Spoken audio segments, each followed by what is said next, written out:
और उन सभी पे इस वक्त की बड़ी खबर का रुख करते हैं और बड़ी खबर जरा देखिए, पाकिस्तान के 10 शहरों के अंदर इमरजेंसी लगा दी गई है। लोगों को घरों में रहने की एडवाइजरी जारी की गई है और खुद वो बंकर में छुप गए हैं जो एडवाइजरी जारी कर रहे हैं और सेना को मारने के लिए बॉर्डर पर छोड़ दिया गया है। लेकिन जरा सोचिए, पाकिस्तान ने सोचा होगा कि अटैक किया जाए ड्रोन के जरिए हिंदुस्तान पर, वो भूल गया कि उसके एक एक ड्रोन को मारा जाएगा। बावल नगर में खाली कराने का ऐलान कर दिया गया। मस्जिदों से बावल नगर को खाली करने की अपील की गई है। अब ये जाएंगे कहां ये पता नहीं, लेकिन इनको खाली करने के लिए कह दिया गया। अब चूंकि बावल नगर पीओके का हिस्सा है तो हो सकता है पाकिस्तान खुद ये मान चुका हो कि भाई पीओके तो भारत लेगा, तो क्यों ना वो आकर डंडे से हमें हकाए, उससे पहले हम खुद निकल लेते। बावल नगर दरअसल वो जगह है जहां 19 अप्रैल को हमास के आतंकियों के साथ जैश ए मोहम्मद ने बिरयानी खाते हुए भारत के खिलाफ साजिश रची और बाकायदा उनको पाकिस्तानी आर्मी प्रोटेक्ट कर रही थी। आईएसआई उनके मेहमान नवाजी में लगी थी। उस बावल नगर पर भारत ने अटैक किया, भारतीय सेना ने अटैक किया और जवाब दिया कि जहां आप रहोगे वहां तो हम मारेंगे ही मारेंगे, जहां आप रहने की कोशिश करोगे उन जगहों को भी नहीं छोड़ेंगे। और चूंकि अब भारत अपने अंदाज में जवाब दे रहा है, तो भारत का अंदाज क्या है ये कम से कम पाकिस्तान ना जान सकता है और ना उसकी जानने की समझ है। उसके बाद सिर्फ एक अवसर और वो घुटने टेकना, बिल्कुल वैसे जैसे 1965 में टेके, बिल्कुल वैसे जैसे 1971 में टेके, बिल्कुल वैसे जैसे 1999 में टेके।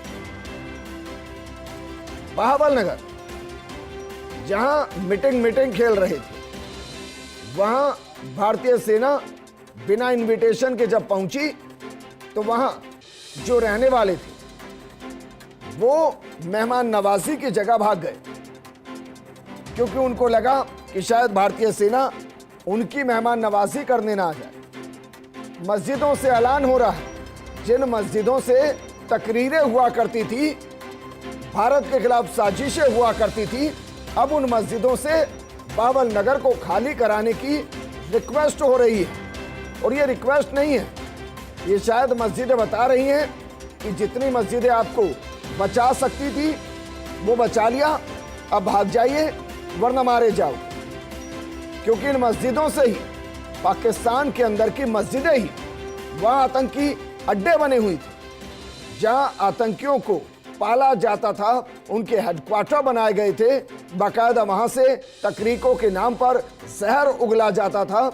अब वो कह रहे हैं कि भाग जाइए, हम आपको किसी और तरीके से 72 होरों तक पहुंचाने की कोशिश करेंगे, फिलहाल जिंदगी बचाइए। और वैसे भी पाकिस्तानी सेना कितनी ही टिक पाएगी जो पेटेंट टैंक को इसलिए छोड़कर भाग जाए कि ऐसा ना हो कि भारतीय सेना का शिकार हो, उससे शरीर जख्मी हो और जख्मी होने की वजह से 72 हुरों का सपना खत्म हो जाए। आप सोचिए उस सेना के बारे में, वो क्या ही सेना होगी जो पेटेंट टैंक को छोड़कर भाग जाए, वो क्या ही सेना होगी जो F-16 को बार बार मरवाए, वो क्या ही सेना होगी जो INS गाजी को समुद्र के अंदर डुबवा दे। और ये सारे वो बेहतरीन वेपन्स हैं जो अपने दौर के सर्वोच्च वेपन रहे। लेकिन क्या होता है कि एक नौसिखिया अगर किसी भी हथियार को चलाएगा तो वो हथियार की भी इंसल्ट है और उसके चक्कर में बहुत से लोग मारे जाते हैं।